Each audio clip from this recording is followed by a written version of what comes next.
affecting our listening area. What just happened? Now here is the official National Weather Service Guys, forecast. After that EAS ended, there was a unrecognized message.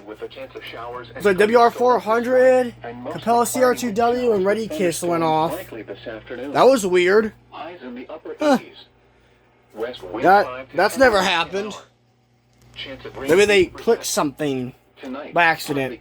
Oh wait, our works went off too. Yeah, so like 4 of them went off. Okay, that was weird. Never seen that happen. Weather radio fail. There we go.